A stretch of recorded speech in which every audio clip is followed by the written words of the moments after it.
నమో తస్స భగవతో అర్హతో సమ్మా సంబుద్దస్స. ఈరోజు మనం పఠించే సముపాదం గురించి చెప్పుకుందాం. దీంట్లో 12 అంశాలు ఉంటాయి. ప్రాణులు జన్మించడానికి అంటే వాటి విధానానికి ఏదో ఒక కారణ సంబంధం ఉంటుంది. దీని కారణంగా ఇది జరిగింది అన్న నియమ సిద్ధాంతాన్నే పఠించే సముపాద సిద్ధాంతం లేకపోతే కార్యకారణ సిద్ధాంతం అంటారు.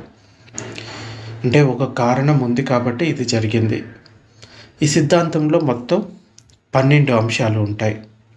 మొదటిది అవిద్య కారణంగా సంకారాలు అంటే సంస్కారాలు ఏర్పడతాయి, అంటే కర్మలు.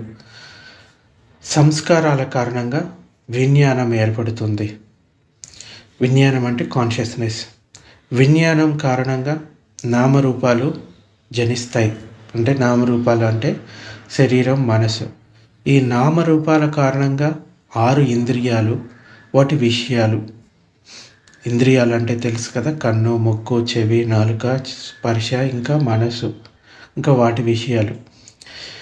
ఇంకా 6 ఇంద్రియాల విషయం కారణంగా అంటే ఆ ఇంద్రియ విషయాల కారణంగా స్పర్శ జనిస్తుంది. దాన్ని సలాయతన పచ్చయో పస్స అంటారు. పస్స అంటే స్పర్శ అని అర్థం. ఇంకా స్పర్శ కారణంగా వేదన జనిస్తుంది. అంటే పస్స పచ్చయో వేదన. తర్వాతది వేదన పచ్చయ తనహ అంటే వేదన కారణంగా తృష్ణ జనిస్తుంది. వేదన అంటే ఫీలింగ్.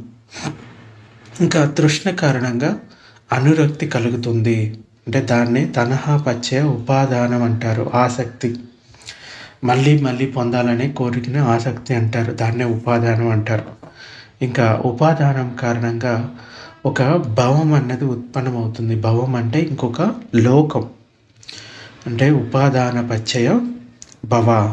ఇంకా లోకం కారణంగా పుట్టుక అనేది అంటే జన్మ అనేది జరుగుతుంది. అంటే భవపచ్చయ జాతి. ఇంకా పుట్టుక అనే జన్మ కారణంగా ముసలితనం, మరణం, శోకం, పరిదేవనం, దోమనస్సం, ఉపాయాసం కలుగుతాయి. ఇలా దుఃఖ స్కందం అంతా జమ కొడుతుంది అని మనకి ఈ దుఃఖ కారణ సిద్ధాంతం తెలుపుతుంది. ఇలా ఒకదాని కారణంగా మరొకటి ఉత్పన్నం కావడం అనేది ఎలా జరుగుతుందో మనకి ఈ కార్యకారణ సిద్ధాంతం తెలుపుతుంది. అంటే ఒక కారణం ఉంది కాబట్టి ఇది జరిగింది. అంటే ఇప్పుడు ఉదాహరణకి అవిద్య కారణంగా సంస్కారాలు ఏర్పడుతున్నాయి. అదే అవిద్య లేకపోతే ఆ సంస్కారాలు ఏర్పడవు, మిగతావన్నీ పోతాయి. అలాగే అసలు ఈ అవిద్య అంటే ఏంటి? అవిద్య అనగా అజ్ఞానం. ఒక విషయం గురించి తెలుసుకోలేకపోవడమే అజ్ఞానం. మనకు అర్థమైంది వాస్తవ విషయాన్ని ఉన్నది ఉన్నట్లుగా, లేని దానిని లేనట్లుగా తెలుసుకోవడమే జ్ఞానం అంటే. అలా తెలిసిన విషయాలు ఒకదానిని మరొకటి విభేదించకుండా ఉండాలి. అలా ఉన్న ప్రతి విషయం సత్యమే అవుతుంది. ఇటువంటి సత్యం 4 విధాలుగా ఉంటుంది. అంటే 4 ఆర్య సత్యాలు. మొదటిది సత్యం దానికదే సత్యం అన్నమాట. అంటే దుఃఖం ఉంది అనేది మొదటి ఆర్య సత్యం. రెండవది దుఃఖానికి కారణం ఉంది అని. మూడవది దుఃఖానికి నిరోధం ఉంది.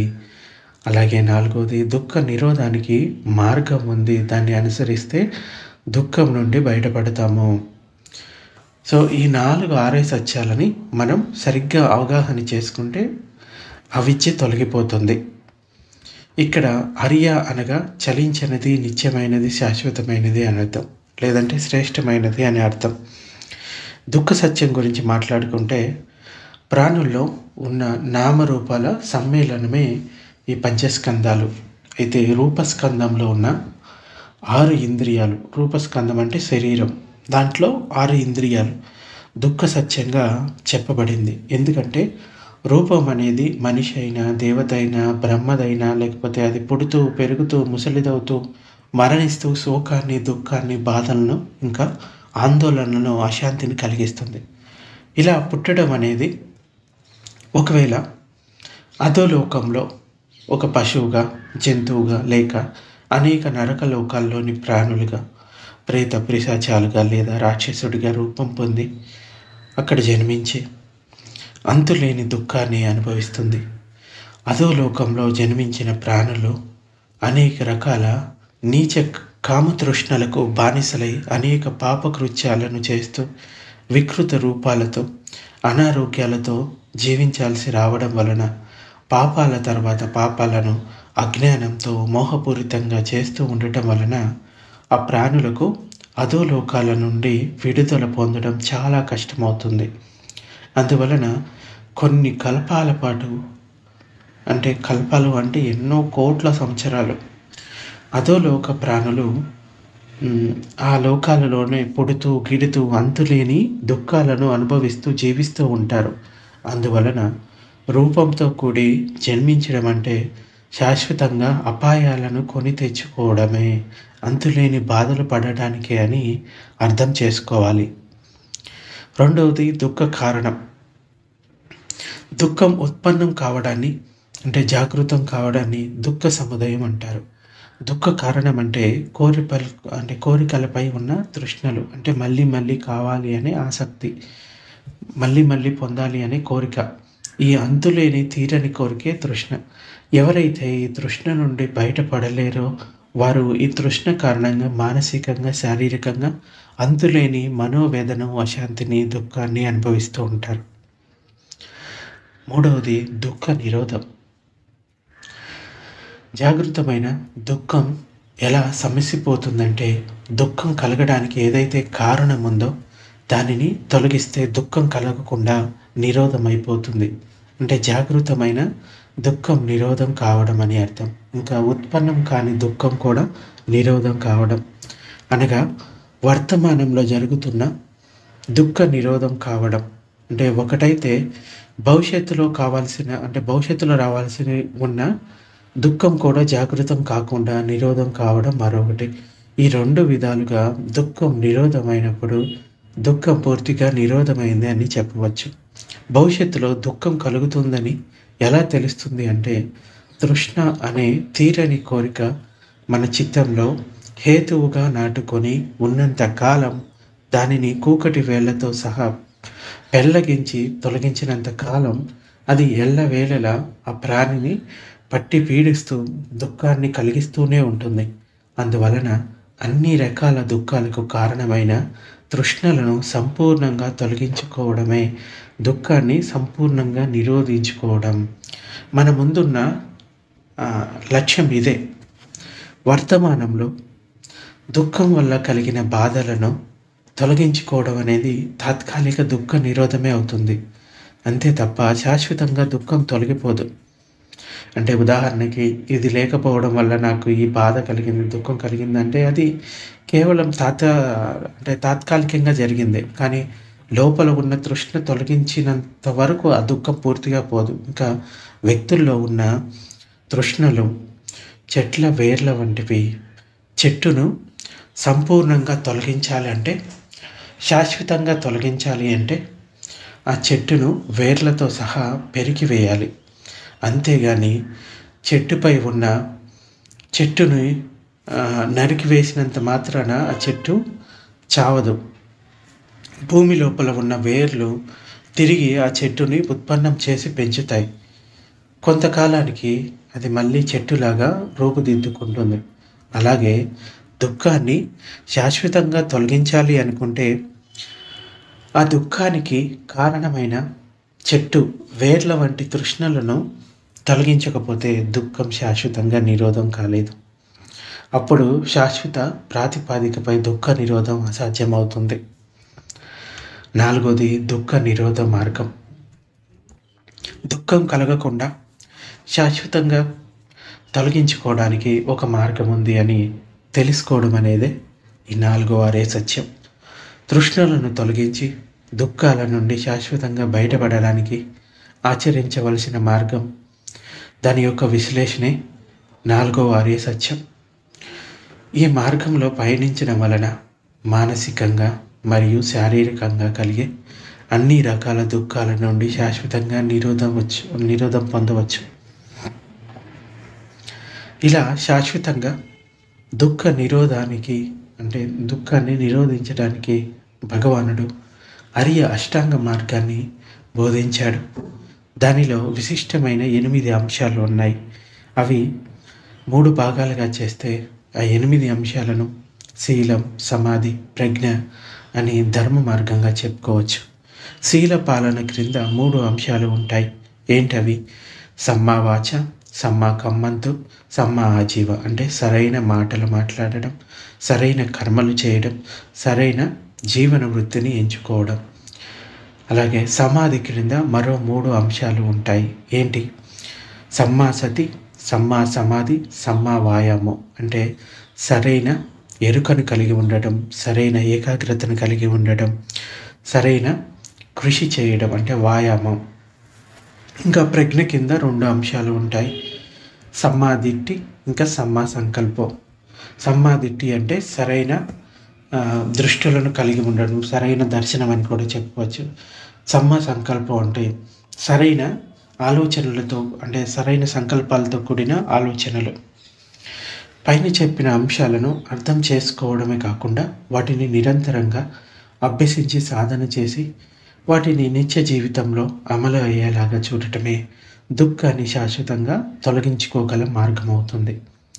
ఈ మార్గాంగాలను పూర్తిగా అర్థం చేసుకోవడం అంటే పుస్తకాలను చదివి అర్థం చేసుకోవడం కాదు, ఏదో విని అర్థం చేసుకోవడం కాదు. అంతర్ముఖ జ్ఞానం ద్వారా ధ్యాన సాధనలో ఒక్కొక్క అంశం అంటే ఈ ఆర్య అంశంలోకి చొచ్చుకొని పోయి దానిలో ఇమిడి ఉన్న సత్యాన్ని గ్రహించడం, వాటి స్వభావాన్ని, నియమాన్ని గ్రహించి ధమ్మ విజయం ద్వారా పరిశోధించి విశ్లేషించి ఆ విషయంలో ఉన్న 3 లక్షణాలను అనుభూతిపరంగా అవగాహన చేసుకోవడం అంటే ఆ విషయానికి ఉన్న ఉత్పన్నం, ఇంకా స్థితి, లయం అంటే చనిపోవడం, వాటితో కూడిన అనిత్య స్వభావాన్ని అనుభూతిపరంగా అర్థం చేసుకోవాలి.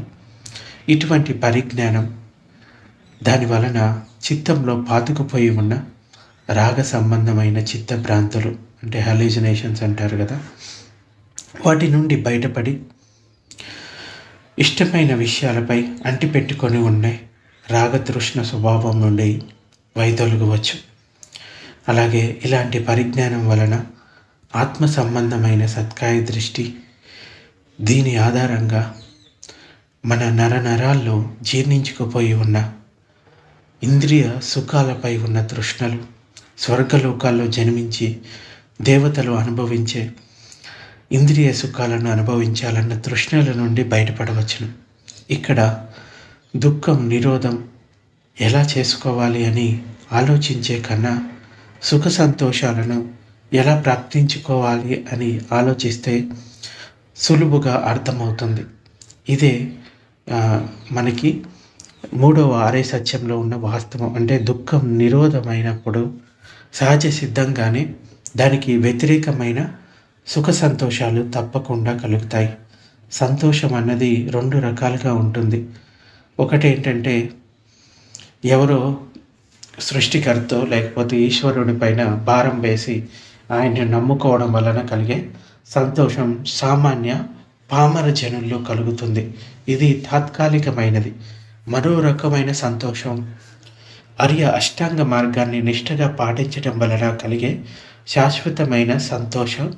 అది తాత్కాలిక సంతోషం ఇంద్రియ సౌఖ్యాలపై ఉన్న తృష్ణల వలన కలుగుతుంది. శాశ్వతమైన ఆనందం అంతర్ముఖ జ్ఞానం మరియు నిబ్బాన ప్రాప్తి వలన కలుగుతుంది. నిబ్బానంలో అన్ని రకాల తృష్ణలు నశించిపోతాయి. అందువలన దుఃఖ నిరోధానికి సంబంధించి తెలుసుకోవలసిన విషయాన్ని సరిగ్గా తెలుసుకోవాలి. ఇలా తెలుసుకోవలసిన విషయాన్ని సరిగ్గా తెలుసుకోలేకపోవడమే వ్యక్తుల్లో బలంగా పాతుకొని పోయి ఉన్న అజ్ఞానం అని అవిద్య. అయితే మనం కర్మ గురించి కూడా సరైన అవగాహన చేసుకోవాలి. ఈ కర్మ సంస్కారాల గురించి. కర్మ అంటే పని, ఏదైనా శారీరకంగా మాటలతో కానీ చేసే వాటిని కర్మ అంటారు.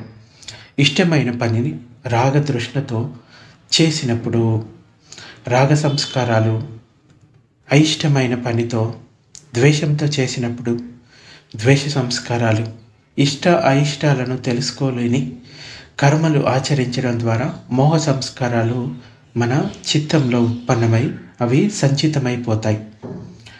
చేసిన పని మంచిది అయితే కుశలమైన పుణ్యకర్మ, లేక చెడు పని అయితే అకుశలమైన పాపకర్మ అవుతుంది. పుణ్యకర్మకు సుఖ సంతోషాలు, పాపకర్మకు దుఃఖం బాధలు కర్మఫలంగా మరో జన్మలో లభిస్తాయి, లేకపోతే అదే జన్మలో అప్పటికప్పుడు కూడా లభిస్తాయి. వీటన్నిటిని కలిపి సంస్కారాలు అంటారు. ఈ సంస్కారాల్లోని ప్రాణి కర్మఫలాల రూపంలో సుఖ దుఃఖాలను అనుభవిస్తుంది. కర్మ చేయగానే లభించే ఫలితం డబ్బు రూపేణ, లేకపోతే వస్తు రూపేణ, సుఖానుభూతి రూపేణ, దుఃఖానుభూతి రూపేణ కర్మ స్వభావాన్ని బట్టి లభిస్తుంది. ఈ ఫలితం కొరకై ఎవరైనా కర్మను ఆచరించేది. కానీ ఈ ఆధ్యాత్మిక జగత్తులో ఈ కర్మ చేయగానే దానికి తగ్గ కర్మ బీజం చిత్తంలో పడుతుంది. ఈ కర్మకు అనుకూల పరిస్థితులు లభించినప్పుడు అది మొలకెత్తి కాండము, కొమ్మలు, రెమ్మలు తయారై పూలు పూసి కాయలు కాసి పండ్లు ఇంకా అది కర్మను ఆచరించిన సత్వుడికి కర్మఫల రూపంలో అది పరిపక్వమై రాలిపోయినప్పుడు అనుభూతికి వస్తుంది. ఇలా జరగడానికి కొన్ని సంవత్సరాల కాలం పడుతుంది. అందువలన ఈ కర్మఫలాలు మరు జన్మలోనే లభించి ఆ ప్రాణికి సుఖ సంతోషాలు, బాధలు, దుఃఖాలను కలిగిస్తాయి. ఈ వర్తమాన జన్మలో మనం అనుభవించే సుఖ దుఃఖాలకు కారణం గత జన్మల్లో మనం ఆచరించిన కర్మలకు లభించే కర్మఫలాలు అని అర్థం చేసుకోవాలి. ఈ కర్మఫలాల కారణంగానే ఉన్నత పుణ్యలోకాలు లేక తీరని దుఃఖంతో కూడిన అధోలోకాల్లో పునర్జన్మ లభిస్తుంది. అవిద్య కారణంగా కర్మ సంస్కారాలు ఏర్పడడం అంటే ఏంటి అసలు? ఈ అవిద్య అంటే ఆ ప్రాణి లేకుంటే ఆ వ్యక్తి ఎంత జ్ఞాని అయినప్పటికీ అతడికి అంతర్గతంగా బలంగా నాటుకొని పోయి ఉన్న 4 ఆర్య సత్యాల గురించి తెలుసుకోలేకపోతే అతడు అవిద్యాపరుడే అవుతాడు. ముక్తి పొందేటంత వరకు ఈ ఆర్య సత్యాల గురించిన వీటి గురించి తెలిసిన వారికి కూడా వారు సంపూర్ణంగా సంస్కార విహీనులయ్యేంత వరకు అవిద్య పట్టి పీడిస్తూనే ఉంటుంది. శ్రోతాపన్న స్థితిని పొందినప్పటికీ వాళ్ళు ఎప్పటి వరకు అయితే అర్హంత స్థితిని పొందారో అప్పటి వరకు ఈ అవిద్య ప్రవాహం కొనసాగుతూనే ఉంటుంది. ఈ అవిద్య సామాన్యమైంది కాదు. ఈ ప్రాణికి తన ఆది ఎక్కడో తెలియదు. ముక్తి పొందేటంత వరకు ఈ అవిద్య ప్రవాహం ఆగేది కాదు. జన్మ తర్వాత జన్మ పొందుతూ ఈ అవిద్యను మూట కట్టుకుంటూనే ఉంటుంది. ఈ అవిద్యే ప్రాణి పొందే అన్ని రకాల దుఃఖాలకు మూల కారణం. అందువల్లనే భగవానుడు ఈ పటిచ్చ సముపాదాన్ని అవిద్యతోనే మొదలుపెట్టాడు. ఈ అవిద్య వల్లనే చిత్తంలో మోహంతో కూడిన చిత్తభ్రాంతులు కలుగుతాయి. తృష్ణలు కూడా చిత్తభ్రాంతులు కలగటానికి మరో కారణం అవుతాయి. తృష్ణ కోరిక లేకుండా ఏ పని జరగదు. కాబట్టి అవిద్య వల్లనే కర్మ సంస్కారాలు ఏర్పడతాయని చెప్పబడింది. అలాగే విజ్ఞానం సంస్కారాల కారణంగా విజ్ఞానం ఏర్పడుతుంది. అవిద్య కారణంగా ఈ కర్మ సంస్కారాల కారణంగా ఈ విజ్ఞానం అంటే కాన్షియస్నెస్. మనం తెలుసుకునేదంతా ఈ విజ్ఞానమే. ఈ తెలుసుకోవడం అనేది రూపస్కందంలో కల 6 ఇంద్రియాల ద్వారానే జరుగుతుంది. చిత్తమే విషయాలను తెలుసుకునే పని చేస్తుంది. అందువలన విషయాన్ని తెలుసుకుంటున్న చిత్తాన్ని విజ్ఞానం అంటారు. ఈ విజ్ఞానం పని ఏంటి? కేవలం తెలుసుకోవడమే. ఇంద్రియాలను స్పర్శించిన అనేక ఇంద్రియ విషయాలను ఈ చిత్తం గుర్తుపట్టి గ్రహించి తెలుసుకుంటుంది. అంతే. ఇష్టమైనదా అయిష్టమైనదా అన్నది నిర్ణయించుకుంటుంది. ఈ విషయ విజ్ఞానాలన్నీ ఎలా ఏర్పడతాయో అంతకుముందే మనం పంచస్కందాల్లో చెప్పుకున్నాం. ఇలా ఏర్పడిన విషయ విజ్ఞానాలు అన్నీ మనసులోకి ప్రతిక్షేపణం జరిగి అక్కడ విశ్లేషించబడుతున్నప్పుడు చిత్తంలోని 4 భాగాలు పనిచేయడం వలన సంస్కారాలు తయారవుతాయి. చిత్తంలోని 4 భాగాలు ఏంటి? విజ్ఞానం, సంజ్ఞ, వేదన, ఇంకా సంస్కారాలు.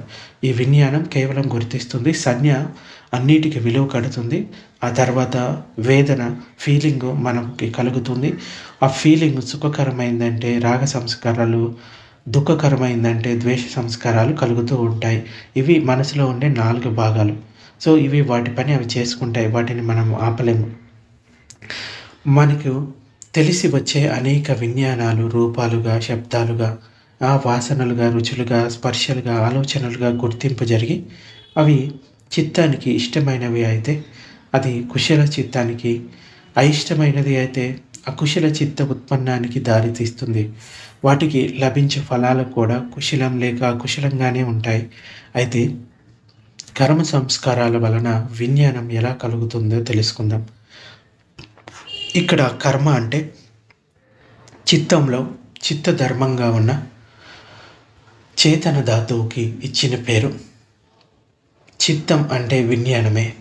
చిత్తంలోని చేతన ద్వారానే ఏ కర్మ అయినా జరుగుతుంది.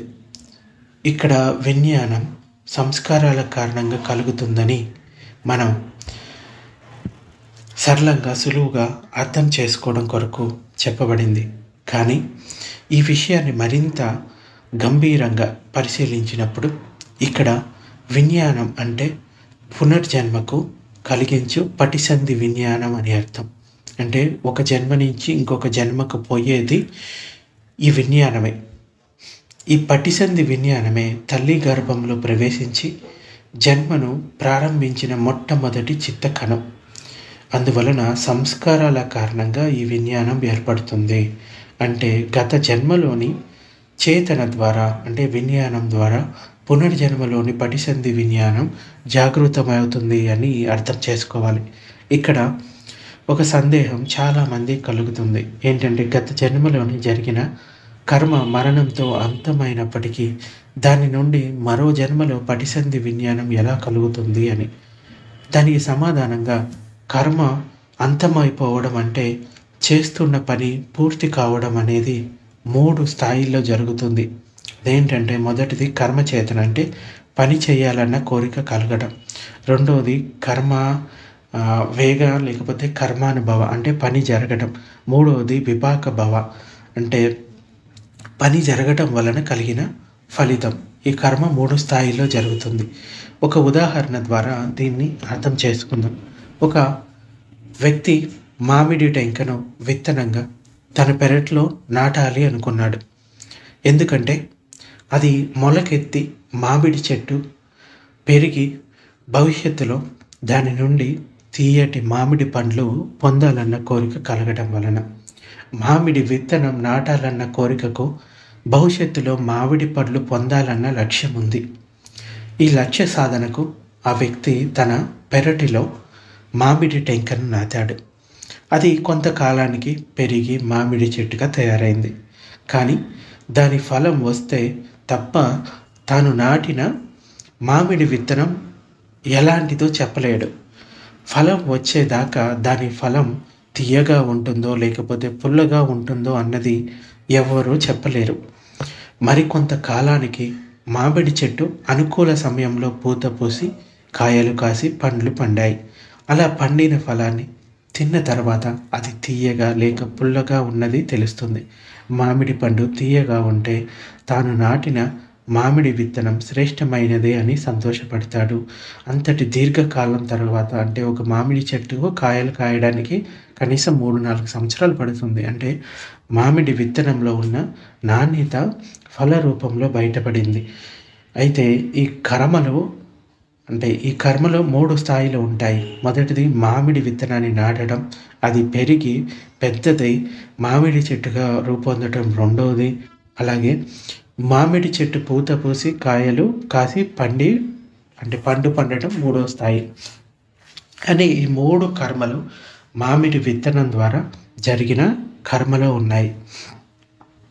మామిడి విత్తనంలో చెట్టు పెరిగి కొమ్మలు, ఆకులు, పువ్వులు, కాయలు, అవి కాయడానికి కావలసిన ముడి సరుకంతా మామిడి విత్తనంలో ఉండటం వల్లనే ఆ విత్తనం నుండి మామిడి చెట్టు మొలకెత్తి పెరిగింది.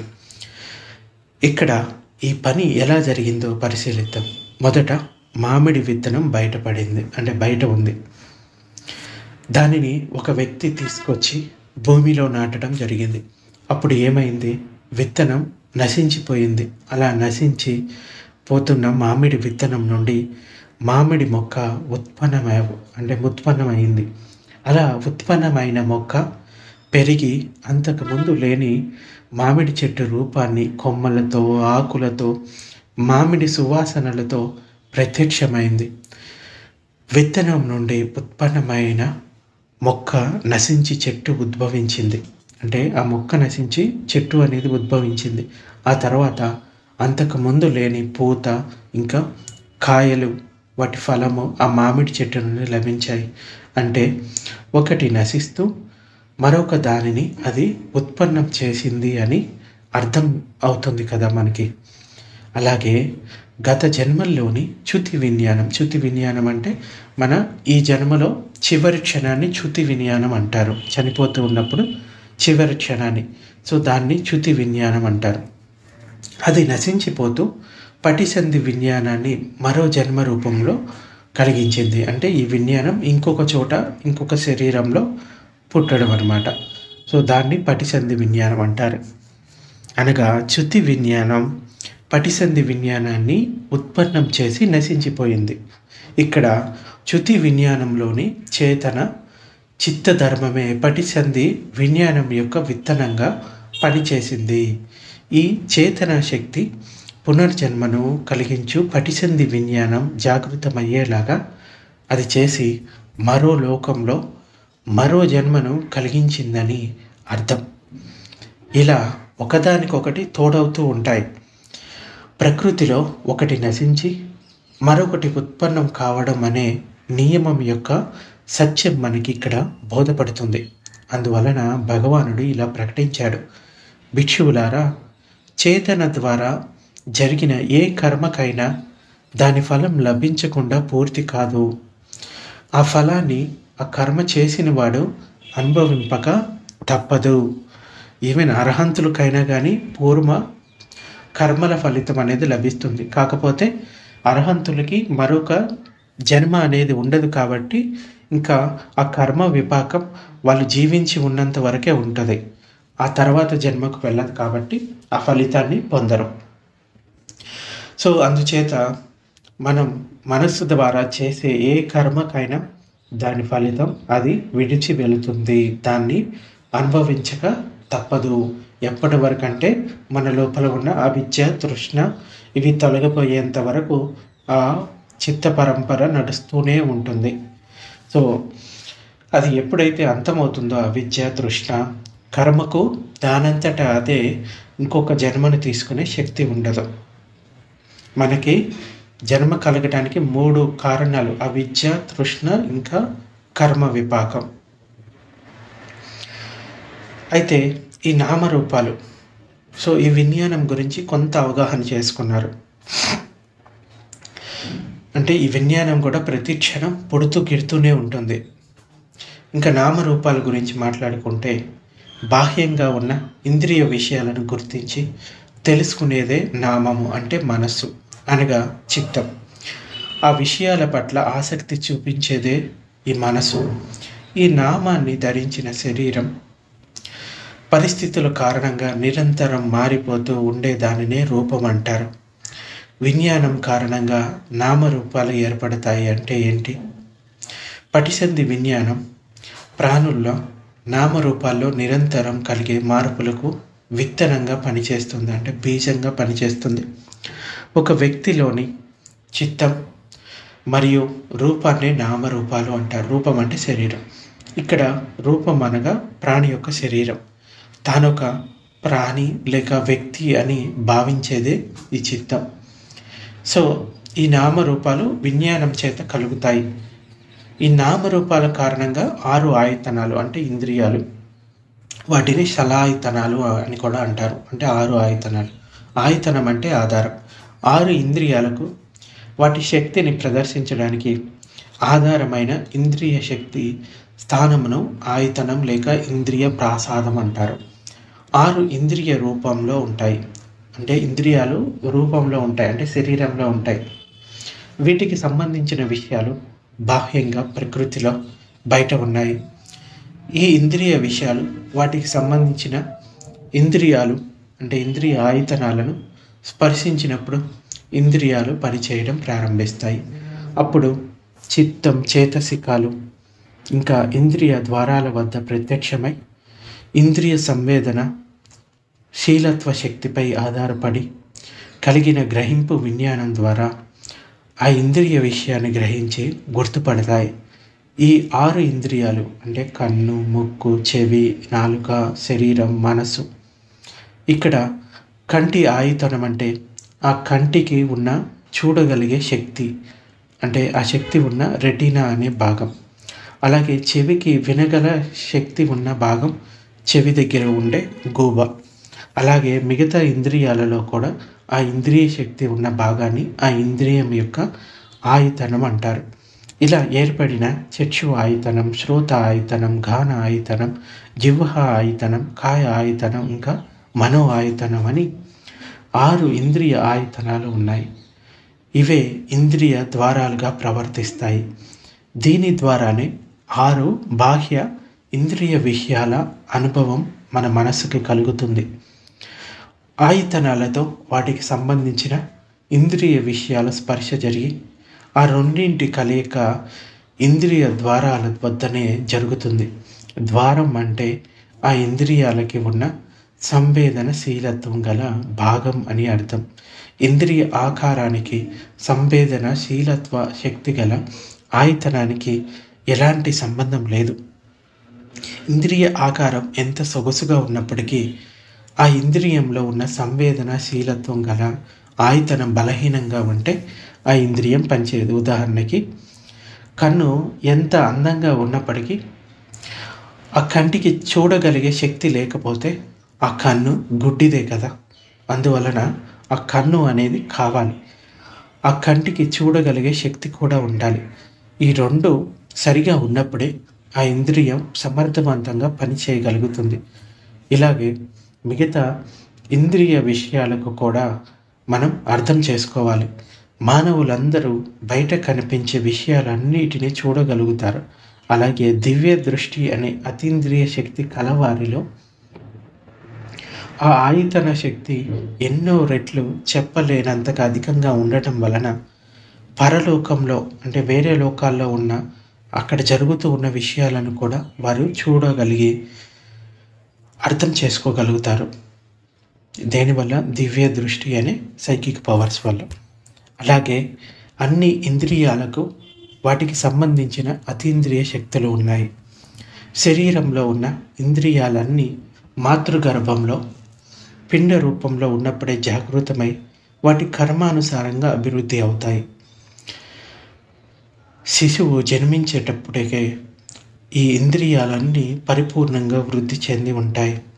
అందువలన నామరూపాల కారణంగా 6 ఆయతనాలు ఏర్పడతాయి అని చెప్పబడింది. తర్వాతది 6 ఆయతనాల కారణంగా స్పర్శ అంటే తాకే లక్షణం కలదే స్పర్శ. బాహ్య ఇంద్రియ విషయాలను వాటికి సంబంధించిన ఆయతనాలను స్పర్శించడం వలనే ఈ ఇంద్రియ విజ్ఞానం అనేది జాగృతమవుతుంది. ఇది విపాక చిత్తం ద్వారా జరుగుతుంది. బాహ్య ఇంద్రియ విషయాలను వాటికి సంబంధించిన ఇంద్రియ ఆయతనాలను ఢీ కొట్టినప్పుడు ఆ రెండింటికి మధ్య స్పర్శ కలుగుతుంది. ఈ స్పర్శ వల్లనే ఇంద్రియాల యొక్క కృత్యాలు జాగృతమవుతాయి. సామాన్య అర్థంలో స్పర్శ అంటే తాకడం, ఢీ కొట్టడం అయినప్పటికీ అభిధమ్మ ప్రకారం స్పర్శ అంటే ప్రేరణ లేక సంఘాతం అని చెప్పబడింది. ఈ ప్రేరణ శక్తి ఎలా ఉత్పన్నమవుతుంది? 2 విషయాల మధ్య స్పర్శ జరిగినప్పుడు వాటి మధ్య ఒక ప్రేరణ జనించి ఆ విషయాల మధ్య స్పర్శ ఇంకా తీవ్రతమవుతుంది. ఆ ప్రేరణ శక్తి వల్లనే అన్ని ఇంద్రియాలు పనిచేయగలుగుతాయి. ఈ స్పర్శ వలన చిత్తంలో వేదన, సంజ్ఞ, సంస్కార స్కందాలు ఒకదాని తరువాత మరొకటి జాగృతమవుతాయి. ఈ ఇంద్రియాల కారణంగానే స్పర్శ జరుగుతుందని ఎందుకు చెప్పారు అంటే, కన్ను కారణంగానే కంటికి కనబడే విషయాలను గుర్తించడం జరుగుతుంది. అలాగే మిగతా ఇంద్రియ విషయాలు కూడా వాటి సంబంధిత ఇంద్రియాల ద్వారా గుర్తించడం జరుగుతుంది. దీని ఆధారంగా మనసులో కలిగిన ఇంద్రియ విషయాల నిమిత్తం అంటే భావన, దాని ఆధారంగా ఇంద్రియ విషయాల గ్రహణ అనేది జాగ్రత్తమవుతుంది.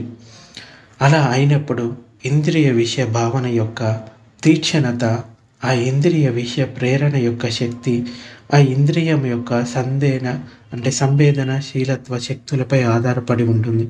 అందువలన 6 ఇంద్రియాల కారణంగా స్పర్శ జరుగుతుంది అని చెప్పబడింది. ఇంద్రియాలు లేకపోతే స్పర్శ జరగలేదు. అందువలన అలా చెప్పబడింది. అంటే ఇంద్రియాల ద్వారా, అంటే కంటితోటి ఏదైనా రూపాన్ని చూస్తాము. అంటే ఉదాహరణకి నా ఎదురుగా ఒక వాటర్ బాటిల్ ఉంది. అప్పుడు ఏమవుతుంది, కంటి ద్వారా ఆ వాటర్ బాటిల్కి అంటే ఆ వస్తువుకి ఒక స్పర్శ అనేది జరిగింది. అక్కడ విజ్ఞానం అనేది ఏర్పడుతుంది. ఎక్కడ? చక్షు దగ్గర. ఆ విజ్ఞానం ఏర్పడగానే సంజ్ఞ ఏర్పడుతుంది. అంటే విలువ కట్టే భాగం పనిచేస్తుంది. ఆ సంజ్ఞ వలన వేదన కలుగుతుంది. వేదన కారణంగా సంస్కారాలు. సో ఈ విధంగా ఒకదాని తర్వాత ఒకటి కలుగుతూనే ఉంటాయి. అంటే స్పర్శ కారణంగా వేదన అనేది కలుగుతుంది. వేదన అంటే ఫీలింగ్. ఇంద్రియ విషయాలు వాటికి సంబంధించిన ఇంద్రియాలను స్పర్శించినప్పుడు కలిగిన అనుభూతిని రసస్వాదన చేయడాన్ని వేదన అంటారు. వేదనలోని రసస్వాదన అనుభూతి సుఖంగా ఉన్నప్పుడు ఆ వేదన ఇష్టమైనదిగా అవుతుంది. బాధగా ఉన్నప్పుడు అయిష్టమైనదిగా అవుతుంది. అందువలన వేదన 6 ఇంద్రియాలకు సంబంధించినది కావడం వలన వేదన కూడా 6 విధములుగా అని చెప్పవచ్చును. వేదన అనుభూతి పరంగా చెప్పినప్పుడు ఇది 3 రకాలుగా ఉంటుంది. అది సుఖ వేదన అంటే సంతోషం, దుఃఖ వేదన, ఇంకా ఉపేక్ష అంటే తటస్థంగా ఉండేది. ఇంకో రకమైన విభజన ప్రకారంగా వేదన 5 రకాలు: సుఖం, బాధ, సంతోషం, వ్యాకులత, తటస్థత. అలాగే అనుభవాలు 3 రకాలు. మొదటిది అనేక బాధలతో కష్టాలు పడే మానవులు. రెండవది సుఖ సంతోషాలు, దుఃఖాలు రెండూ కలిసి అనుభవించే మానవులు, ఇంకా దేవతలు. మూడవది హీనమైన అంతులేని అధోలోక అంటే నరకలోకాల్లో బాధలను అనుభవించే ప్రాణులు. మానవ లోకంలో మానవులు సుఖ దుఃఖాలు రెండింటిని అనుభవిస్తారు. ఉన్నత లోకాల్లోని ప్రాణులు, దేవతలు, ఇంకా బ్రహ్మలు ఇంద్రియ సుఖాలతో కూడిన సుఖ సంతోషాలు, ఇంకా ఆనంద పరవశకి అంటే ఆనంద పారవశ్యమైన భోగభాగ్యాలను అనుభవిస్తూ ఉంటారు. ఇవన్నీ వేదనల కారణంగా అనుభూతికి వస్తాయి. అందువలన స్పర్శ కారణంగా వేదన జనిస్తుంది అనేది ఇక్కడ చెప్పబడింది. సో ఈ వేదన కారణంగా తృష్ణ అంటే మళ్ళీ మళ్ళీ పొందాలి అనే ఆసక్తి, కోరిక.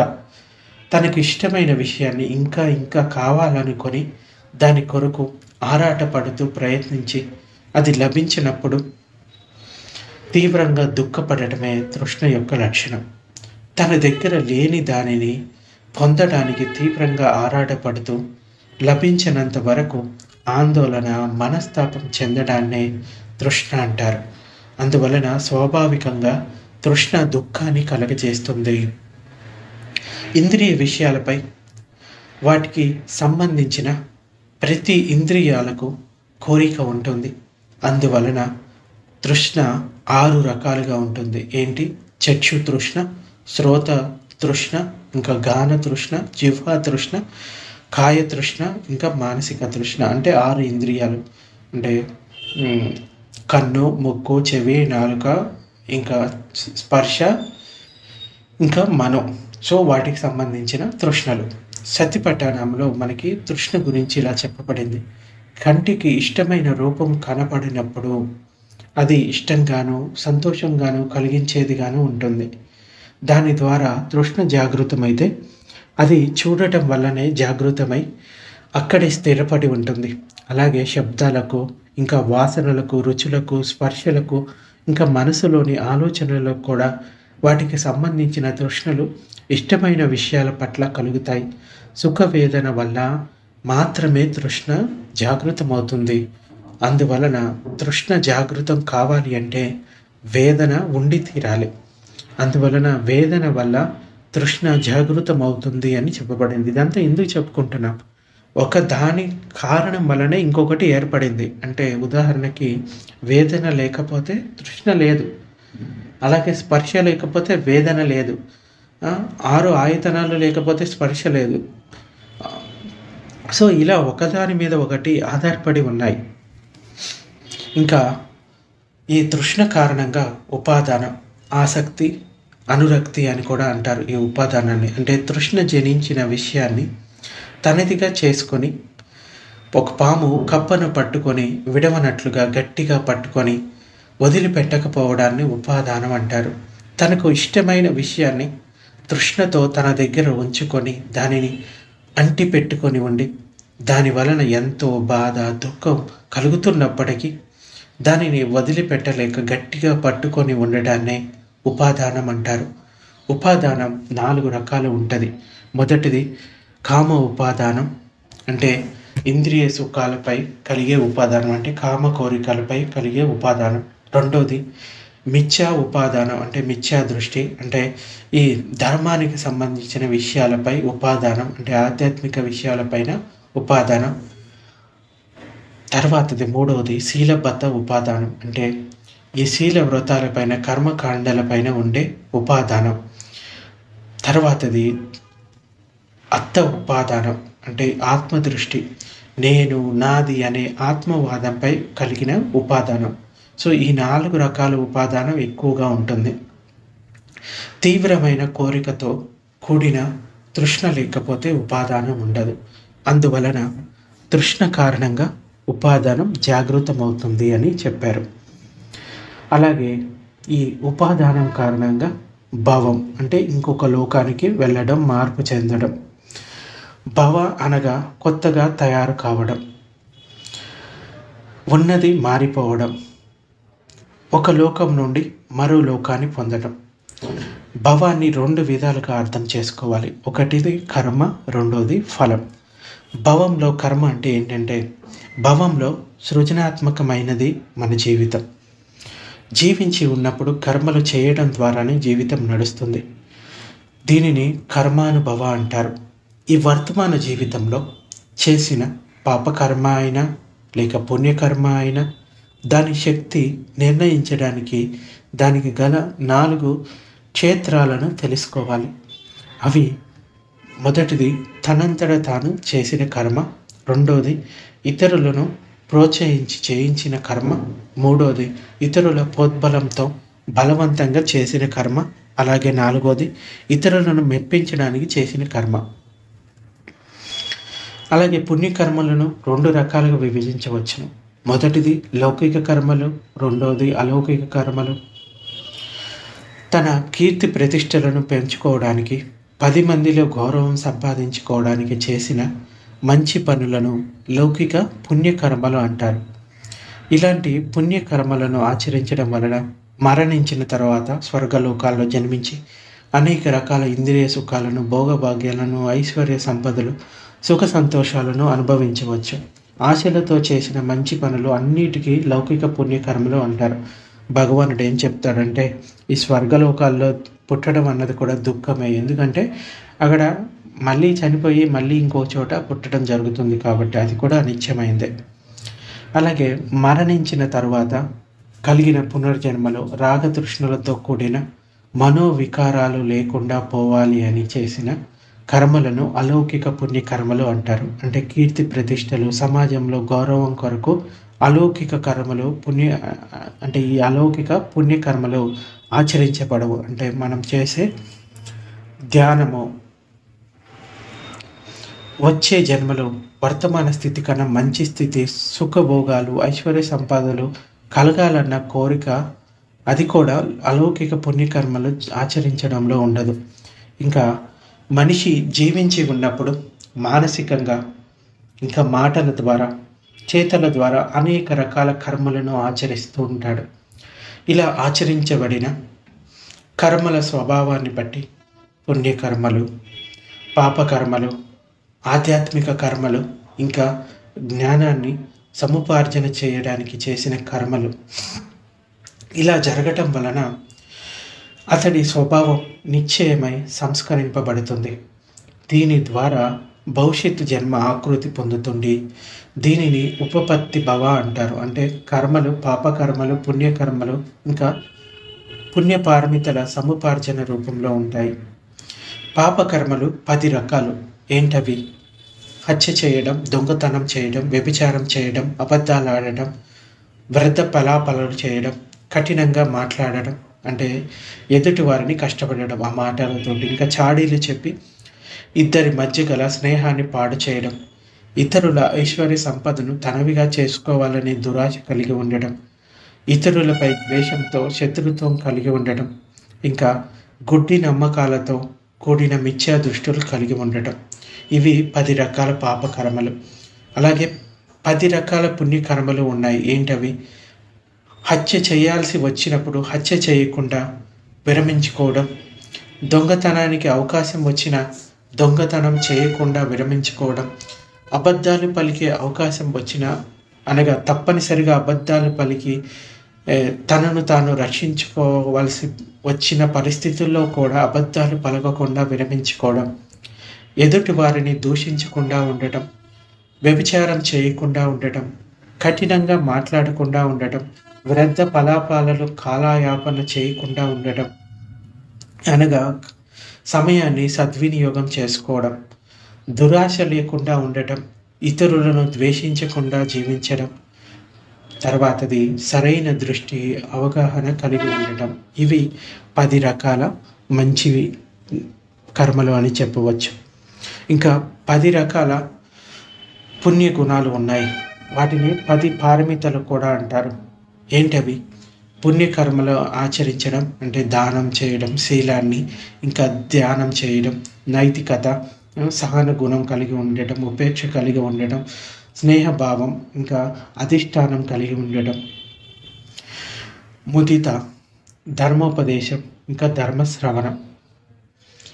ఇవి పుణ్యగుణాలు. అలౌకిక కర్మలు 2 రకాలుగా ఉంటాయి. ప్రాథమికమైనవి, ముఖ్యమైనవి, ప్రధానమైనవి. ఇవి పుణ్యగుణాలను పెంచుకుంటూ పారమితలను వృద్ధి చేసుకోవడానికి ఆచరించిన పుణ్యకర్మలు. రెండవది శాశ్వతమైనవి. అవి భోజ్యంగాలను ప్రాప్తించుకోవడానికి ఆచరించిన పుణ్యకర్మలు. సో ఇలా పైన చెప్పినవన్నీ భవంలో జరిగే అనేక రకాల కర్మలు. ఈ భవంలో కర్మఫలం అంటే కర్మఫల రూపంలో లభించిన పునర్జన్మ 9 రకాలుగా ఉంటుంది. వీటిని తిరిగి 3 తరగతులుగా విభజించారు. మొదటిది లోకాల ఆధారంగా లభించిన 3 రకాల పునర్జన్మలు. మొదటిది కామలోకాలలో లభించిన పునర్జన్మ, రూపలోకాలలో లభించిన పునర్జన్మ, అరూపలోకాలలో లభించిన పునర్జన్మ. కామలోకాలు అంటే మనుష్యలోకాలు, ఇంకా జంతులోకాలు. ఇవన్నీ కూడా కామలోకాల కిందికి వస్తాయి. రూపలోకాలు అంటే దేవతలోకాలు, బ్రహ్మలోకాలు. అరూపలోకాలు అంటే అరూప బ్రహ్మలు జన్మించే లోకాలు. ఇంకా పటిసంధి విజ్ఞానంగా ఆధారంగా లభించిన 3 రకాల పునర్జన్మలు ఏంటి? విజ్ఞానంతో కూడి ఉన్న సంజ్ఞాలోకం, రెండవది అసంజ్ఞాలోకం అంటే సంజ్ఞ లేని లోకం, మూడవది నైవ సంజ్ఞ నా సంజ్ఞాలోకం. అంటే ఇవి సమాధి స్థితులు పొందడం వల్ల వాళ్ళు ఆ లోకాల్లో జన్మించడం జరుగుతుంది. ఇంకా ఉతూజ నియమం ద్వారా ఏర్పడిన స్కందాల ఆధారం అంటే వాటి ఆధారంగా లభించిన 3 రకాల పునర్జన్మలు. మొదటిది ఒకే స్కందంతో జన్మించిన అసన్య జీవులు, రెండవది 4 స్కందాలతో జన్మించిన అరూప బ్రహ్మలు, మూడవది పంచస్కందాలతో జన్మించిన కామలోక ప్రాణులు, రూప బ్రహ్మలోక ప్రాణులు. ఇంకా భవం కారణంగా జాతి అంటే పుట్టుక అది ఎలా కలుగుతుంది?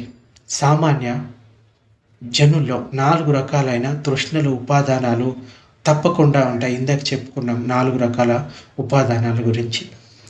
అందువలన వారు చేస్తున్న ప్రతి పనిలోనూ ఈ 4 రకాల ఉపాదానాలు ఏదో ఒక రకంగా మనకి కనబడుతూనే ఉంటాయి. కామతృష్ణతో చేసే పనులు, కర్మకాండలపై నమ్మకంతో చేసే పనులు, నేను, నాది అన్న అహంకారంతో, స్వార్థంతో చేసే పనులు, ఇలాంటి తృష్ణలు, ఉపాదానాలతో చేసే ప్రతి కర్మ పైన ఇంకా ఆసక్తి మిగిలి ఉండటం వలన, అంటే ఆ కర్మల పైన ఆసక్తి మిగిలి ఉండటం వలన మరణించిన తర్వాత అవి ఏదో ఒక రూపంలో, ఏదో ఒక లోకంలో పునర్జన్మ తీసుకుంటుంది. ఇదే భవం కారణంగా జన్మ కలగడం అంటే. సో మరి ఈ జాతి అంటే ఏంటి? పుట్టుక. ఇంకా ఇంతకుముందు చెప్పుకున్న 9 రకాల పునర్జన్మల్లో ఏదో ఒక దాని ఆధారంగా ప్రాణులు వివిధ లోకాల్లో జన్మించడం ద్వారా వాటి ఉనికిని చాటుకోవడానికి, అంటే వాటి ఉనికిని చాటుకోవడాన్ని జన్మ అంటారు. జన్మ 4 రకాలు. మొదటిది గుడ్డును పొదగడం ద్వారా గుడ్డు నుండి జన్మించే ప్రాణులు. రెండోది మాతృగర్భం నుండి జన్మించే ప్రాణులు. మూడోది స్వేదం నుండి జన్మించే ప్రాణులు, అంటే మాయిశ్చర్ నుంచి, తేమ నుండి పుట్టే ప్రాణులు. ఇంకా నాలుగోది ఓపపాతిక విధానంలో జన్మించే ప్రాణులు. 6 దేవలోకాల్లో ఉన్న దేవతలు, నరకలోకాల్లో జన్మించే ప్రాణులు, ప్రేతాలు, రాక్షసులు ఓపపాతికులుగా ప్రత్యక్షం కావడం ద్వారా జన్మిస్తారు. అంటే వాళ్ళు తల్లి గర్భం నుంచి కానీ గుడ్డు నుంచి కానీ జన్మించరు. వీరి జన్మలకు తల్లిదండ్రుల లైంగిక సంపర్కం అవసరం లేదు.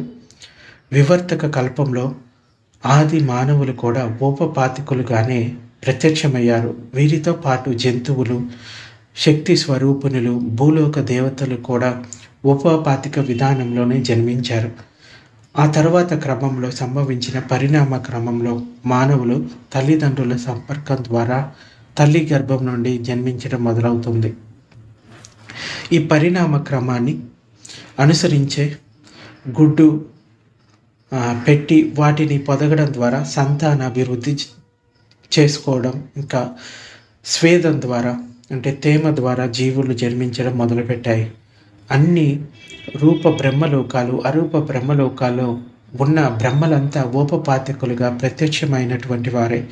కానీ భవం జన్మకు ఎలా కారణమైంది అంటే, జీవించి ఉన్నప్పుడు వారు చేసిన కర్మ భవిష్యత్తులో కలగబోవు మరో జన్మను నిర్ణయిస్తుంది. అటువంటి జన్మ పుట్టుక ద్వారానే ప్రకటితమవుతుంది. వీళ్ళ జన్మ ఎలా ఉంటుందంటే, ఓపపాతికులది ఇక్కడ మరణించిన తర్వాత వాళ్ళు కనుక పుణ్యకర్మలు చేసినట్లయితే కనుక వాళ్ళు డైరెక్ట్గా ఒక రూపంలోనే జన్మిస్తారు. చిన్నపిల్లలుగా అలా కాదు, ఒక వయసు ఉన్న, అంటే వాళ్ళు చేసుకున్న పుణ్యకర్మలను బట్టి వాళ్ళ వయసు కూడా అక్కడ ఉంటుంది. వాళ్ళ కావాల్సిన నివాస స్థలాలు అవన్నీ కూడా వాళ్ళ పుణ్యకర్మల ద్వారా ఏర్పడతాయి అనేది మనకి త్రిపిటకలో కొన్ని చోట్ల కనబడుతుంది. విమానవత్తు అనే ఒక పుస్తకం ఉంటుంది. దాంట్లో ఈ దేవతా లోకంలో ఎలా జన్మించారు, సో ఈ లోకంలో జన్మించడానికి వారు చేసుకున్న పుణ్యకర్మలు ఏంటి అనేది దాంట్లో చెప్పడం జరిగింది. అయితే ఈ పుట్టుక వల్లనే ముసలితనం, మరణం. ప్రాణుల్లో ముసలితనం అనిత్యతలోని అంటే జర కారణంగానే కలుగుతుంది. అంటే ముసలితనం. ఈ ముసలితనం పైన చెప్పిన 9 రకాల పునర్జన్మలను అనుసరించి ఉంటుంది తప్ప ఒంటరిగా ఉండదు. ఆ ముసలితనం 2 రకాలు.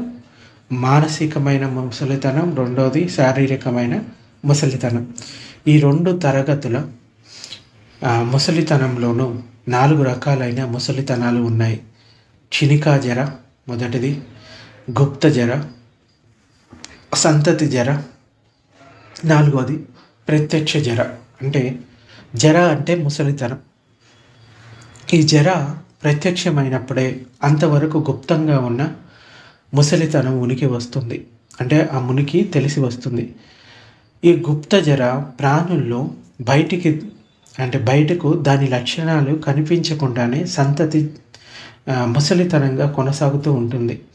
ఈ జర కారణంగానే పరమార్థపరంగా చిత్త కణాలు, రూపకలాపాలు ఉత్పన్నం కావడం, స్థితి పొందడం, లయం కావడం అనే అనిశ్చిత స్వభావం కలుగుతుంది. దీని వలన వ్యక్తిలో బాల్యావస్థ, యవ్వనం, పెద్దరికం, ముసలితనం అనే స్థితులు కలుగుతున్నాయి. రూపంలో జరా లక్షణాలు బయటకు కనబడతాయి కాబట్టే తేలికగానే మనం గుర్తించవచ్చు. కానీ మానసికమైన ఈ నామజరాన్ని ఎలా గుర్తుపట్టాలి అంటే విషయాలను గుర్తించడంలో అయోమయ స్థితి కలగటం, విషయాలలో అయిష్టాలలో కలిగే మార్పులు, ఇంద్రియ సుఖాలపై కలుగుతున్న భావ మార్పులు, ఇంకా ఆలోచన విధానంలో కలుగుతున్న మార్పులు, మతిమరుపు, పరధ్యానం, విషయాలను గుర్తించడంలో అసమర్థత, నిర్ణయ అధికారంలో సమతుల్యత లోపించడం, ఉత్సాహం లేకపోవడం, ఇంద్రియాలలో సంవేదన శీలత్వ శక్తి తగ్గిపోవడం, ఎదురైన విషయాలు తొందరగా అర్థం కాకపోవడం అనేది ఈ నామాలలో గుప్తంగా ఉన్న జర అంటే ముసలితనం అని చెప్పవచ్చు. తీక్షణమైన శక్తివంతం కావడం వలన జరత్వం అంతవరకు అంటే అంతకంతకు బలోపేతమై నామరూపాలలో ముసలితనంతో కూడిన జరత్వ లక్షణాలు మనకి ప్రస్ఫుటంగా కనిపించడం ప్రారంభిస్తాయి. చిత్తంలో చాలా వేగంగా ఉదయవేళలు జరుగుతూనే ఉంటాయి. దీనికి సమాంతర వేగం కలిగిన మరొక విషయం లేదు. ఈ చిత్తంలో వేగంగా కదులుతూ ఉన్న మార్పులు గుర్తించగలిగిన ధ్యాన సాధకుడికే చిత్తంలోని ఈ జరత్వం మరియు మరణం గురించి తెలుసుకోగల సామర్థ్యం కలుగుతుంది. ఈ రూపంలో కలిగే జరత్వ లక్షణాలు వయసు పెరిగే కొద్దీ శారీరక కదలికల్లో కలిగే మార్పుల వలన అర్థం చేసుకోవచ్చు. నడుస్తున్నప్పుడు వయసు పెరిగే కొద్దీ అడుగులు తడబడి ఉండటం అది ముసలితనం లక్షణమే. బాల్యంలో, యవ్వనంలో ఉన్న సామర్థ్యం ముసలితనంలో ఉండదు. ఈ తేడాలు ఎవరికి వారే స్పష్టంగా వాళ్ళకి తెలుస్తూ ఉంటాయి. సో ఇది ముసలితనం వల్ల మనకి కలిగే దుఃఖం. ఇంకా ముసలితనం తర్వాత మరణం కూడా 9 రకాల పునర్జన్మలను అనుసరించే ఉంటుంది. జన్మించినప్పుడే మరణం ఉంటుంది, అంటే పుట్టుక ఉన్నప్పుడే మరణం ఉంటుంది. జన్మించకపోతే మరణం ఉండదు. కాబట్టి జన్మను అనుసరించే మరణం ఉంటుంది. మరణం 4 రకాలు. మొదటిది ఆయుష్ తీరిన తర్వాత కలిగిన మరణం. రెండోది కర్మలు పూర్తయిన తర్వాత కలిగే మరణం. మూడోది ఆయుష్లు కర్మలు రెండే ఒకేసారి పూర్తి అయినందువలన కలిగిన మరణం. నాలుగోది ప్రమాదాల వలన అకస్మాత్తుగా కలిగే మరణం. ఈ 4 రకాలుగా మనకి మరణం అనేది జరుగుతుంది. ఈ పుట్టుక అనే జన్మ, ముసలితనం, మరణం అనే విషయాలు ఈ కార్యకారణ సిద్ధాంతంలో ఏ సంబంధం ఉందని ఎవరికైనా అంటే ఎటువంటి సంబంధం ఉంటుందని ఎవరికైనా కొంతమందికి సందేహం రావచ్చు. దీనికి సమాధానంగా ప్రాణుల్లో ఉన్న నామరూపాల్లో అనగా పంచస్కందాల్లో ఉన్నదంతా అనిత్య స్వభావంతో కూడిన పుట్టుక, స్థితి, ఇంకా మరణాలే ఉన్నాయి. పరమార్థపరంగా చూసినప్పుడు అవి ప్రతి క్షణం కొన్ని వేల కోట్ల సార్లు పుడుతూ గిడుతూ ఉన్నాయి పంచస్కందాలు. ఇలా పుట్టడానికి గిట్టడానికి మధ్య గల స్థితిలో ఈ ముసలితనం అంటే ఈ జర శక్తివంతం కావడం వలన పుట్టింది మరణిస్తుంది. ఇలా మరణించే ముందు దాని సంతతిగా తన వంటి మరొక దానిని పుట్టించి తర్వాత మరణిస్తుంది. అందువలన ఈ ప్రవాహం నిరంతరంగా కొనసాగుతూనే ఉంటుంది. ఈ అనిత్య స్వభావం వల్లనే ప్రాణుల్లోనూ బాహ్యంగా ఉన్న ప్రకృతిలోనూ నిరంతరంగా మార్పులు చేర్పులు జరుగుతూ ఉంటాయి. ఈ అనిత్య స్వభావం వల్లనే బుద్ధులు ఈ లోకంలో జన్మించగలుగుతున్నారు. ఈ పుట్టుకకు, ముసలితనానికి మరియు మరణానికి ఉన్న అన్ని రకాల మూల కారణాలను అర్థం చేసుకోవడానికి ఈ కారణాలలోకి చొచ్చుకుంటూ పోయి విశ్లేషించడం ద్వారానే మనకి బుద్ధులు తయారవుతారు. ఎప్పటిదాకా సాంప్రదాయవాదులు ఎంత జ్ఞానులైనప్పటికీ ఎవరైతే ఈ ముసలితనం జాగృతం కావడానికి, మరణం కలగడానికి అంటే వాటికి గల అనేక కారణ సంబంధాలను తెలుసుకోలేరో వారు ఈ ముసలితనం, మరణం లేనట్టి ముక్తిని సాధించలేరు. వారు ఎక్కడ ఉన్నారో అక్కడే అనగా భవ సంసారంలోనే ఉండిపోయి జన్మ తర్వాత జన్మను గ్రహిస్తూ తిరుగాడుతూ ఉండక తప్పదు. ఎంతటి జ్ఞానుడైనప్పటికీ వారిలో శృతమయ జ్ఞానం, చింతనమయ జ్ఞానం మాత్రమే ఉంటుంది. వారిలో జ్ఞానం అంతా ధర్మోపదేశం వలన, పుస్తకాలు చదవడం వలన కలిగిన జ్ఞానం మాత్రమే. ఈ జ్ఞానాన్ని ధ్యాన సాధన ద్వారా అంతర్ముఖ జ్ఞానాన్ని పెంపొందించుకొని ఈ భావనామయ జ్ఞానంగా మార్చుకొని వారి స్వంతం చేసుకునేటంత వరకు, అంటే అనుభవ జ్ఞానం కలిగేటంత వరకు వారి జ్ఞానం కావడానికి అవకాశం లేదు. అది ఇంకెవరి జ్ఞానమో వినడం ద్వారా లేకపోతే చదవడం ద్వారా తెలుసుకున్నది. ఆ జ్ఞానాన్ని సొంతం చేసుకోవాలి అంటే భావనామయ జ్ఞానాన్ని ప్రాప్తించుకోవడం తప్పనిసరి. అప్పటిదాకా వారు ముక్తిని సాధించలేరు అని బుద్ధుడు క్లియర్గా చెప్పాడు. సో ఈ విషయాన్ని ఈ బుద్ధిపరంగా ఉన్న జ్ఞానులంతా నమ్మి తీరాల్సిందే. అది ఎవరి బాగు కొరకో కాదు, వారి యొక్క ప్రగతి కొరకే, ఆధ్యాత్మికంగా ప్రగతి సాధించడం కొరకే వారు ఈ పని చేసి తీరాలి. అంతకన్నా వేరే మార్గం లేదు. ఎవరైతే పుట్టుకకు, ముసలితనానికి, మరణానికి సంబంధించిన అనేక కారణ సంబంధాలను పరిపూర్ణంగా అర్థం చేసుకొని వారి జ్ఞానాన్ని భావనామయ ప్రజ్ఞగా మార్చుకోగలుగుతారో వారికే ముక్తి లభిస్తుంది. మిగతా వారికి ఎంతటి జ్ఞానులైనా వారికి ముక్తి లభించడం లేదు. అంటే అలా కాదు కదా, అంటే ముక్తి అన్నది లభించడమే లేదు కదా, వారు ఇంకా ఈ భవ సంసారంలోనే తిరుగాడుతూ ఉంటారు కదా. ఇంకా బ్రహ్మలోకంలో వారు జన్మించినప్పటికీ వారికి ముక్తి లభించలేదు.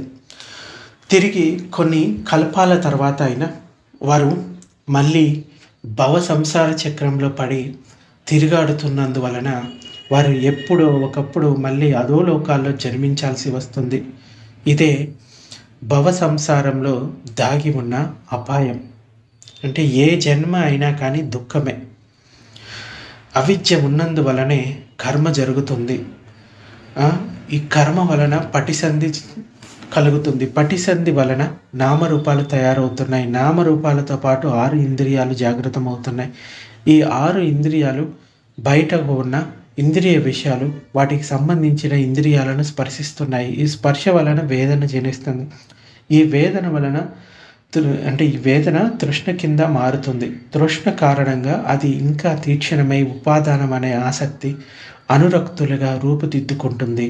ఈ ఆసక్తి మరో భవంగా అనగా లోకాన్ని లభింపచేస్తుంది. ఇలా లభ్యమైన లోకాలలో జన్మ కలుగుతుంది. ఒక ప్రాణి జన్మ వలన పుట్టడం జరిగినప్పుడు వాటితో పాటు ముసలితనం, మరణం, శోకం, పరివేదనం, ఇంకా దుఃఖం, దోమనసు, ఉపాయాసాలు కలుగుతున్నాయి అని ఈ కార్యకారణ సిద్ధాంతం తెలుపుతుంది. పుట్టడం వలనే ముసలితనం, మరణం కలుగుతుంది. అసలు పుట్టకపోతే ఇవేవి లేవు కదా. అందువలన పుట్టుక అన్నది లేకుండా చేసుకొని దుఃఖ సంస్కారం నుండి, ఈ దుఃఖ సాగరం నుండి బయటపడాలి. అసలు జన్మ కలగడానికి ఈ 12 అంగాలలో అతి ముఖ్యమైనది అవిద్య, తృష్ణలు. ఈ 2 భవ సంసారంలో ప్రాణుల్ని తిరిగాడేలాగా చేస్తున్నాయి. కాబట్టి వేదన వలన తృష్ణ జనించకుండా ప్రజ్ఞ జనించేలాగా చేసుకోవాలి. ప్రజ్ఞ అంటే అంతర్ముఖ జ్ఞానం. వేదన సుఖంగా ఉందని ఇంకా కావాలనుకోవడం, బాధగా ఉందని వద్దు అనుకోవడం, అంటే అలా అనుకొని ద్వేషం జాగృతం చేసుకోకుండా వాటిని తటస్థంగా ఉపేక్షతో ధ్యానంలో వేదనను గమనించగలిగినప్పుడు వేదన ద్వారా తృష్ణ జనించకుండా పోతుంది. తృష్ణకు బదులు ప్రజ్ఞ జ్వనిస్తుంది. సాధన తీక్షణమవుతున్న కొద్దీ ప్రజ్ఞ బలపడుతుంది. ఈ పంచస్కందాల్లో ఉన్న అనిశ్చత ఈ అనిశ్చత, దుఃఖం, అనాత్మలను అవగాహన చేసుకుంటూ పోతూ ఆ జ్ఞానం పరిపూర్ణమైన వాడు, ఆ ధ్యాన సాధకుడు నిర్వాణ ప్రాప్తిని పొంది అర్యుడవుతాడు. అర్యుడైన మరుక్షణంలో ఆ పవిత్రుడు అధోలోకాల నుండి విముక్తిని పొంది పుదుగ్జన గతి నుండి తప్పించుకొని అర్యగతిలోకి ప్రవేశిస్తాడు. భవసాగరాన్ని వదిలి ముక్తి సాగరంలో ప్రవేశిస్తాడు. అలాంటి అర్యుడు ధ్యాన సాధన నిష్ఠగా ఆచరించినప్పుడు 2-3 జన్మల్లోనే ముక్తి సాధిస్తాడు. అర్యుడైన వాడు ఎక్కువలో ఎక్కువ 7 జన్మల్లో ముక్తి సాధించగలరని భగవానుడు చెప్తాడు. అంటే శ్రోతాపన్న స్థితిని పొందినవాడు తక్కువలో తక్కువ 7 జన్మల్లో ఎలాగైనా అర్హంతుడవుతాడు.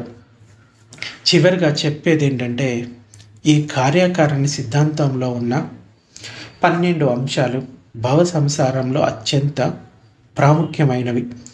వీటి ద్వారా జగత్తులో యొక్క ప్రవర్తన నియమావళిని గ్రహించవచ్చును. అర్యులలో ఉన్న విశ్లేషణపూర్వక జ్ఞానమంతా ఈ కార్యకారణ సిద్ధాంత విషయాలకు లోబడే ఉంటుంది. ఈ కార్యకారణ సిద్ధాంతాన్ని అంటే ఈ సిద్ధాంతం నిబ్బానాన్ని ప్రాప్తించుకోవడానికి ఒక పెద్ద ముఖ్యమైన ఆధారం. ఇదే ముక్తి ద్వారం. ముక్తికి ఆటంకాలైన అన్ని రకాల మిథ్యా దృష్టిల నుండి విముక్తి లభిస్తుంది. నేను, నాది అన్న అహంకార విషయాలు సంపూర్ణంగా నశించిపోతాయి. ఆత్మకు సంబంధించిన అన్ని సిద్ధాంతాలు గాలికి ఎగిరిపోతాయి. అన్ని రకాల ఆసక్తులు, వ్యామోహాలు, రాగాలు, ద్వేషాలు అన్నీ నశించిపోతాయి. ఇలా జరగటం వలన ఏదో ఒక సమయంలో, ఒక మంచి సమయంలో నిబ్బాన ప్రాప్తి కలిగి చివరకు ముక్తి లభిస్తుంది. సో ఈ విధంగా ఈ కార్యకారణ సిద్ధాంతాన్ని ఎప్పటి వరకు అయితే అర్థం చేసుకోరో మిగతా విషయాలను అర్థం చేసుకున్నంత మాత్రాన ముక్తి లభించదు. ఈ 4 ఆర్య సత్యాలను, కార్యకారణ సిద్ధాంతాన్ని అర్థం చేసుకున్నప్పుడే ముక్తి లభిస్తుంది. ఇది ఈరోజు ప్రవచనం.